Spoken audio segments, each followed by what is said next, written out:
오늘 말씀은 욥기 23장 10절에서 12절입니다. 그러나 내가 가는 길을 그가 아시나니 그가 나를 단련하신 후에는 내가 순금같이 되어 나오리라. 내 발이 그의 걸음을 바로 따랐으며 내가 그의 길을 지켜 치우치지 아니하였고 내가 그의 입술의 명령을 어기지 아니하고 정한 음식보다 그의 입의 말씀을 귀히 여겼도다. 아멘. 세상에 수많은 사람들이 욥기를 읽으면서 감동을 받습니다. 욥기처럼 지성적이고 철학적인 노련함으로 고난의 문제를 다룬 책은 더 이상 없을 것이라고 입을 모읍니다.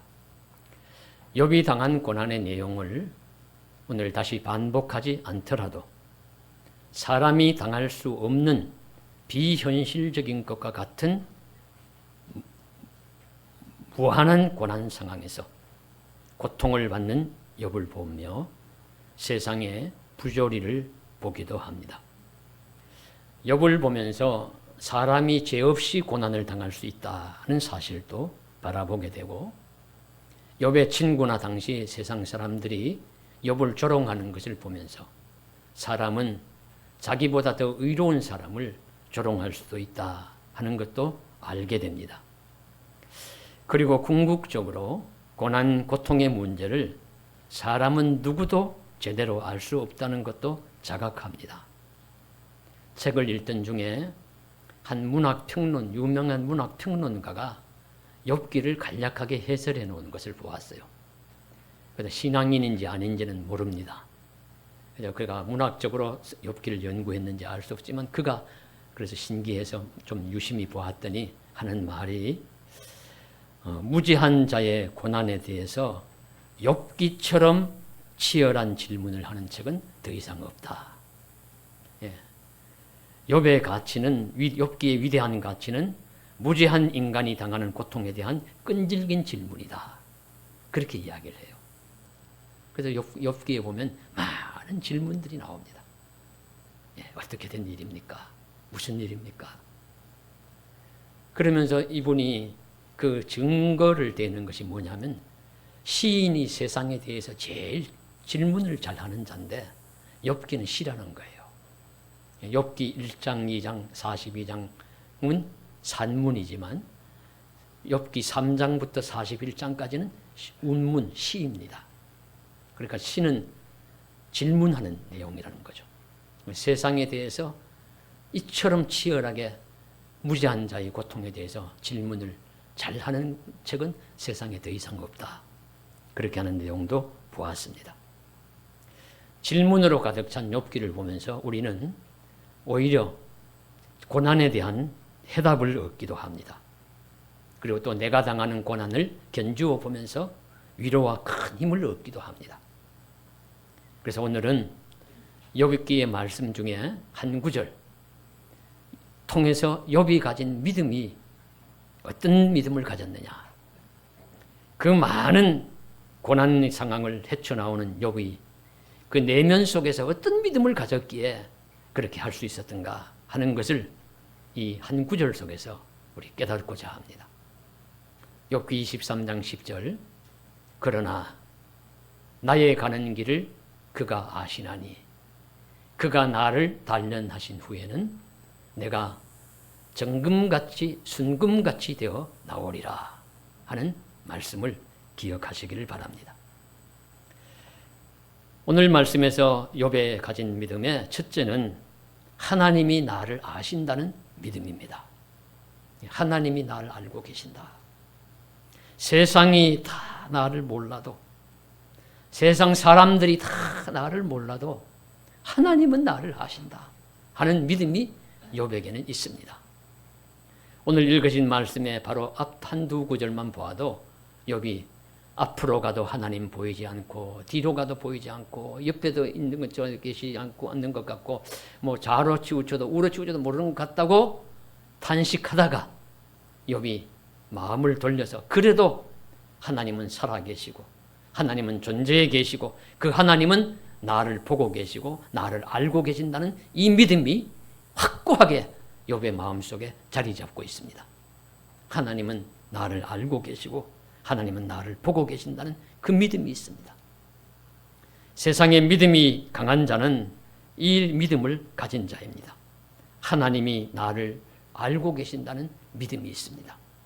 그래서 시편 139편에 다윗의 시편이라고 표제가 되어 있는데 하나님이 나를 잘 아신다고 구구절절히 기록을 하고 있습니다.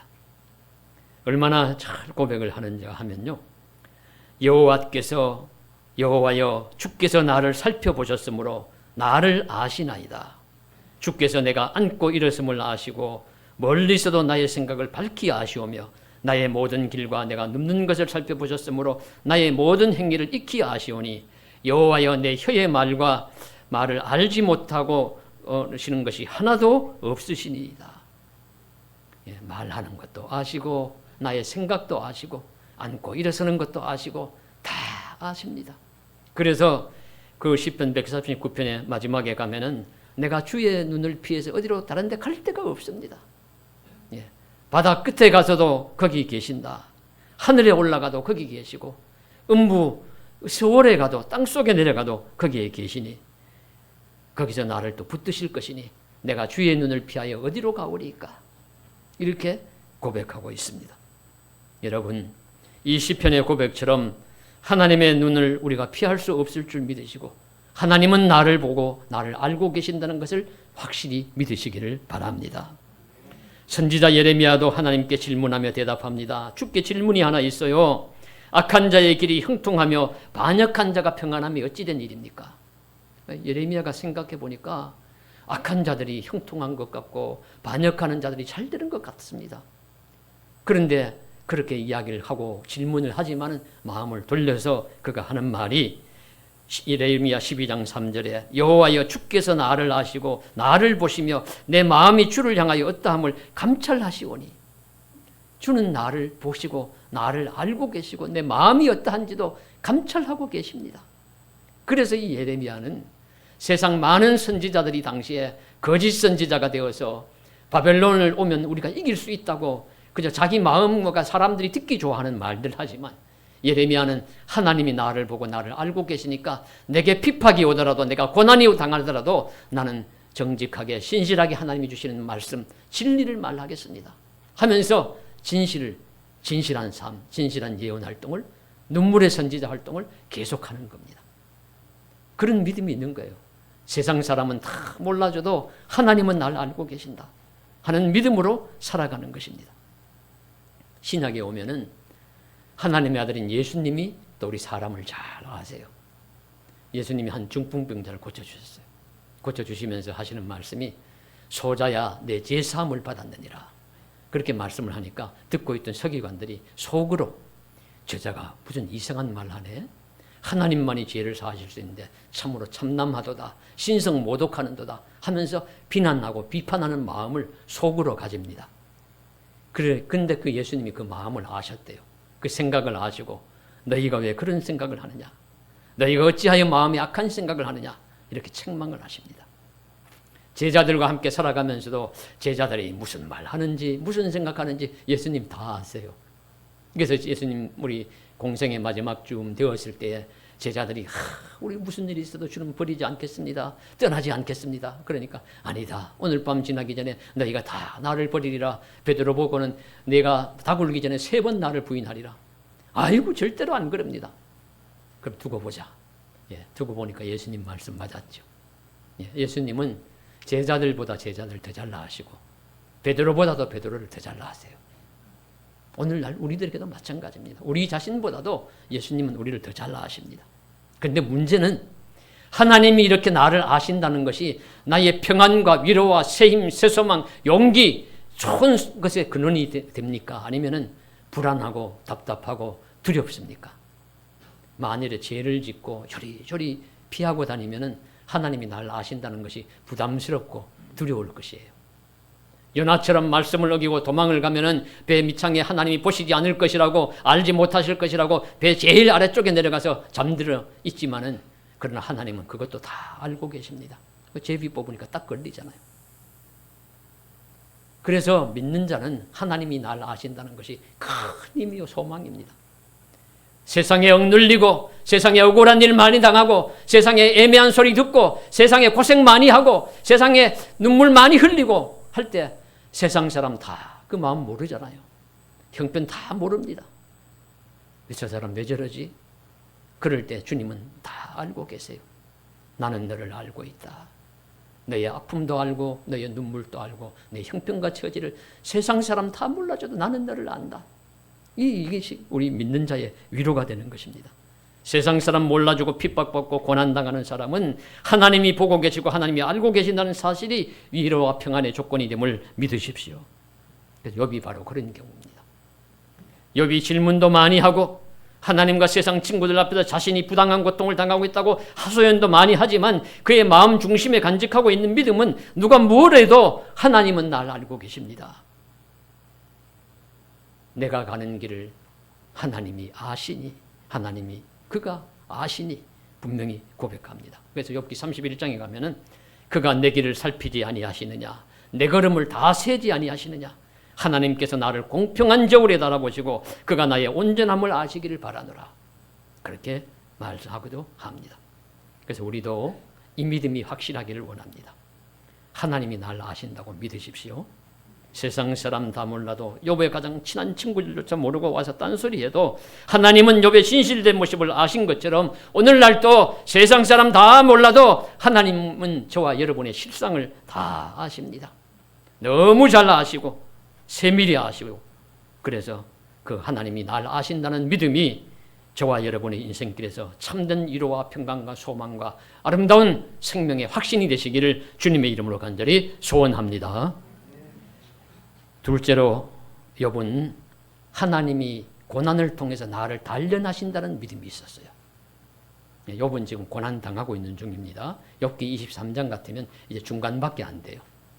욥이 큰 고난 속에서 지금 당하고 온몸엔 악창이 나서 괴롭고 모든 거 다 잃어버리고 가난 속에서 허덕이고 사람들은 조롱하고 이런 속에서 지금 고난 당하고 있지만은 욥이 내면 속에 간직하고 있는 믿음 중에 하나가 뭐냐 하면은 하나님이 이를 통해서 나를 훈련시키고 단련시키고 계신다 하는 그런 믿음이 있습니다. 오늘 우리도 이 믿음을 가져야 합니다. 세상에 고난, 고통을 당할 때 우리 그 이유를 다 몰라요. 그래서 세상 사람들이 오래전부터 고통을 당하면서 거기에 대한 질문에 대한 대답들을 찾았습니다. 이런 대답들이 있습니다. 하나는 첫째는 윤리적 관점입니다. 인류가 바르게 살지 못함으로 고난과 고통이 왔다. 따라서 고난은 잘못을 회개하고 돌이키라는 일종의 경고등과도 같다. 한편 일리가 있습니다. 평범한 이해입니다. 부분적으로 옳습니다. 죄를 지으면 벌을 받고 인류가 함부로 자연을 남용했기 때문에 세상의 황폐화가 빨리 온 것도 사실입니다. 그러나 바르게 살아도 옳게 살아도 고난이 오고 고통이 오기도 합니다. 죄를 짓지 않아도 고통을 받기도 합니다. 그래서 다 완전한 설명은 되지 못하고 부분적인 진리다, 진실이다 하는 것을 알 수 있고요. 그래서 불교나 고대 그리스 철학의 스토아 학파는 고난을 자기 초월적 관점에서 바라봅니다. 즉 사람은 이루지 못할 것에 대한 욕망을 가지고 있기 때문에 고통이 생긴다는 거예요. 그래서 자기의 현실은 이렇게 비천하고 이렇게 낮은데 참 마음은 높습니다. 그래서 욕망이 많습니다. 그래서 이 불교나 이 스토아 학파 같은 데서는 버려라, 버려라, 내려놓아라, 내려놓아라 그거 강조해요. 그래야 세상에 고통이 줄어든다. 탄식과 눈물이 작아질 것이다. 이것도 이제 한편 일리가 있습니다. 우리 성경 말씀에서도 욕심이 잉태한 즉 죄를 낳고 죄가 장성한 즉 사망을 낳느니라 말씀하시지 않습니까? 그러나 욕심 없이 자족하며 살아도 또 그런 인생길에도 고난과 고통이 오기도 합니다. 셋째로는 고난과 고통이 운명이고 숙명이라고 보기도 합니다. 초자연적인 힘, 신들이 정한 불행한 운명이 삶의 형편을 가름한다는 입장입니다. 그래서 사람에게는 신이 정해놓은 운명이 있기 때문에 아무리 사람이 힘을 써도 살 사람 살고 죽을 사람 죽고 피하려면 피하고 당하려면 당한다는 그런 입장이죠. 이것 역시 우리 무시할 수만은 없어요. 지난 주간 8월 9일에 브라질에서 비행기 사고가 났습니다. 여객기가 상파울로 우리 주택가에 추락해서 탑승자 전원이 죽었습니다. 그런데 그 비행기를 타려고 했던 사람 중에 탑승구를 잘못 찾아서 살은 사람들이 한 10여 명이 된대요. 한 10여 명이 탑승구를 잘못 찾아서 비행기를 못 탔습니다. 그래서 직원들에게 항의를 했대요. 우리 빨리 비행기가 출발하지 않았으니까 우리 비행기 태워주시오. 그 직원들이 이미 늦었습니다. 지금은 안 됩니다. 거절을 했대요. 그런데 그 좀 둥절하게 좀 어리버리하게 탑승구를 제대로 못 찾은 사람들은 살았고 제대로 찾아가지고 제 시간에 가서 정확하게 찾았다고 안도하면서 탔는 사람들은 죽었습니다. 이 무슨 운명의 장난과 같습니까? 누가 막을 수도 없는 것이죠. 그래서 인생길에 이런 운명과 숙명 같은 것이 있는 것도 같아요. 그러나 인생의 모든 고통과 고난을 운명이나 숙명으로 보는 것은 무리가 있습니다. 분명한 사람의 의지나 노력과 수고와 결단도 영향력이 있고 작용하기 있기 때문입니다. 그래서 우리 신앙인은 알 수 없고 이해할 수 없는 고난과 고통을 당할 때 어떻게 보아야 하느냐? 하나님이 내게 주시는 훈련이요 단련의 과정이구나. 이렇게 믿으라는 것이 성경이 가르쳐 주시는 말씀 중에 해답 중에 하나입니다. 하나님이 출애굽 때 이스라엘 백성이 걸어가면 한 열흘 보름이면 도달할 수 있는 길을 40년을 광야를 돌렸어요. 이유가 뭡니까? 모세가 나중에 40년을 광야 백성 인도한 다음에 깨달은 말씀이 신명기를 통해서 설교한 내용인데 신명기 8장 2절에 보시면 우리를 이렇게 40년이란 긴 세월 동안 광야를 걷게 하신 것은 너를 낮추시며 너를 시험하사 내 마음이 어떠한지 그 명령을 지키는지 지키지 않는지 알려 하심이라. 시험하시고 훈련하시고 단련하시려는 뜻이 있다는 것을 분명히 말씀하시고 있습니다. 그래서 신명기 32장 11절에 가면 마치 독수리가 자기의 보금자리를 어지럽게 하고 자기의 새끼 위에 너풀거리며 그의 날개를 펴서 새끼를 받으며 그의 날개 위에 그것을 엎는 것 같이 여호와께서 홀로 그를 인도하셨고 그와 함께한 다른 신은 없었도다. 여기서 그는 이스라엘입니다. 이스라엘을 독수리의 새끼에 비유하는 거예요. 독수리 새끼를 독수리 어미가 훈련을 시킬 때 높은 나뭇가지 위에 있는 그 보금자리를 막 헤쳐가지고 새끼들을 떨어뜨린다는 거죠.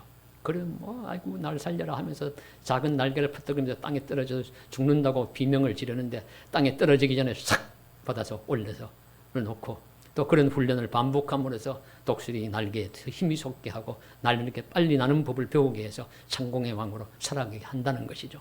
그걸 비유해서 하나님이 우리를 훈련시키는데 어미 독수리가 새끼를 훈련시키는 것 같이 우리를 훈련시킨다고 그렇게 광야 생활을 의미하고 있습니다. 하나님이 이스라엘에게 고난의 광야를 훈련 단련의 과정으로 허락하셨다는 것이죠. 하나님은 우리에게도 그러실 수 있습니다. 우리에게도 광야와 같은 고난의 길을 주시면 훈련하시고 단련시키기 위함일 수 있습니다. 그런데 이것은 우리 스스로 깨달아야 돼요. 다른 사람이 하나님이 널 지금 훈련시키는 거야. 단련하는 거야. 고난받는 사람이 그렇게 말하면 잘 못 받아들입니다. 너는 훈련 안 시키냐? 너는 단련 안 시키냐? 너는 왜 그래 편하냐? 이렇게 이제 나올 수가 있죠. 자신이 깨달아야 돼요. 내가 고난을 받을 때, 하나님이 날 더 이제 뒤에 나오는 말씀처럼 순금같이 나오게 하시려고 나를 단련시키시는구나. 그렇게 깨달아야 합니다. 그렇게 믿어야 합니다.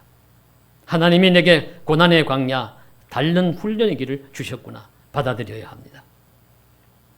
브로큰리스, 깨어짐이라는 책을 쓴 론 솔로몬 목사님은 우리가 당하는 고난에 대해서 하나님의 단련이라고 그렇게 말했습니다. 그는 자신의 체험을 통해서 증거를 하는데요.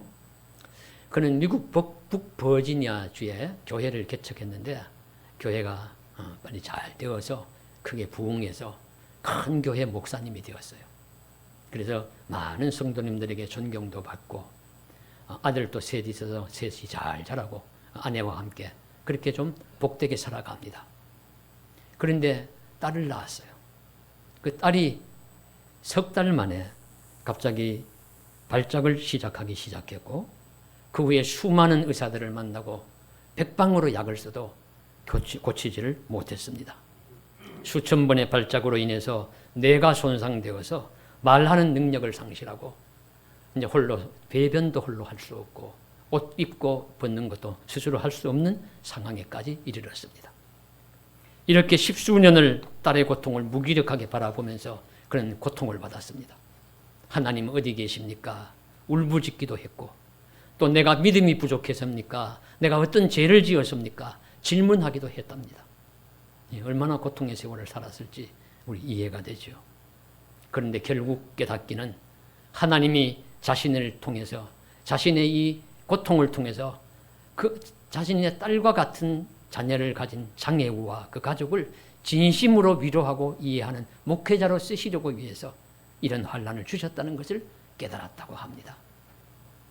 그래서 그는 이전에 그냥 살았으면 그렇게 다다를 수 없었던 인품과 그리고 장애우와 고통받는 이웃을 위해서 살아가는 힘을 얻는 그런 목회자가 되었다는 그런 고백입니다.